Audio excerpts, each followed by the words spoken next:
2047 government of India ఒక vision document తయారు చేశారు.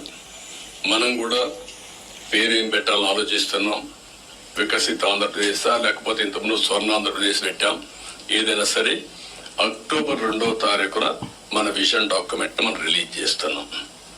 మీతో ఆ నీతి ఆయోగ్ వాళ్ళందరూ కూడా వచ్చి మాట్లాడతారు. దీన్ని మీరు కూడా ఒక ఇది తయారు చేసుకోవాలి. డిస్ట్రిక్ట్ విజన్ డాక్యుమెంట్ తయారు చేయాలి. For ever it will be remembered I'm telling you.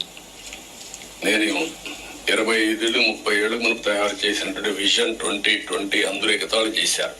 దేశంలో first time we have done that experiment. Today everybody is talking about vision.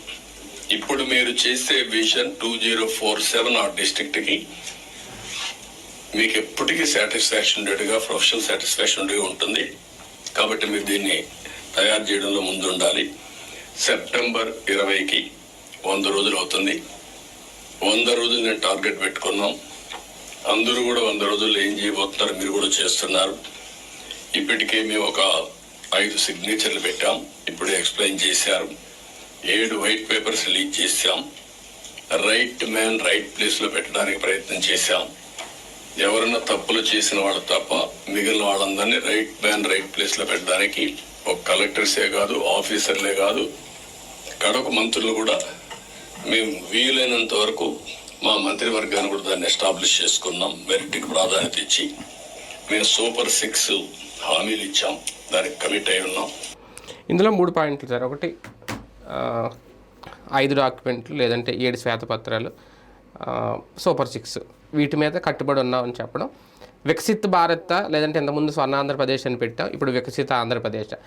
కేంద్రం చెప్పింది కాబట్టి ఈ విజన్ 2047 డాక్యుమెంట్ రెడీ చేస్తున్నారా?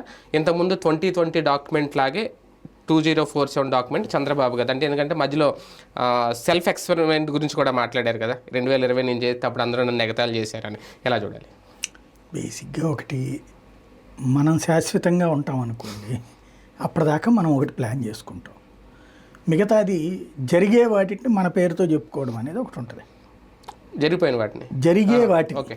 ఇప్పుడు సాఫ్ట్వేర్ సిస్టమ్ అన్నటువంటిది రాజీవ్ గాంధీ హయాంలో అంతర్జాతీయంగా పరిణామం సంభవించింది. అవన్నీ స్టోరేజీ అవన్నీ బాగా ట్రబుల్ వచ్చేస్తూ ఉన్నాయి. దానికి అంటే అక్కడ స్టోరేజీకి ఇబ్బంది అవుతున్నప్పుడు ఒక పర్మనెంట్ సొల్యూషన్ కావాలా, అట్లాగే తక్కువ రేటుతో పనిచేసేటటువంటి వ్యవస్థలు కావాలి అన్నటువంటిది అమెరికా, యూరప్ దేశాలు ఆలోచించి వాళ్ళు టోటల్గా వాళ్ళ దగ్గర ఉన్నటువంటి ఎక్స్పర్ట్స్తో భౌగోళికంగా ఏ ప్రదేశాలు కరెక్టు అన్నటువంటి విషయాన్ని వెరిఫై చేసి వాళ్ళంతటా వాళ్ళు వచ్చి చెప్పారు. ఇంక్లూడింగ్ అది రాజీవ్ గాంధీకి కూడా తెలియదు ఆ విషయం. విదేశాలకు సంబంధించిన వాళ్ళు వచ్చి, అయ్యా మీ దేశంలో చెన్నై, హైదరాబాదు, బెంగళూరు భౌగోళిక పరంగా మాకు బెటరు, తుఫాన్లు, వరదలు, విపరీతమైన హీటు ఇవి ఉండని ప్రదేశాలు. అక్కడ ఈ 3 కూడా ఆ 3 చోట్ల ఉండవు మనకి. చెన్నైని మళ్ళీ వాళ్ళు తుఫాను ప్రభావిత ప్రాంతంగానే గుర్తించారు.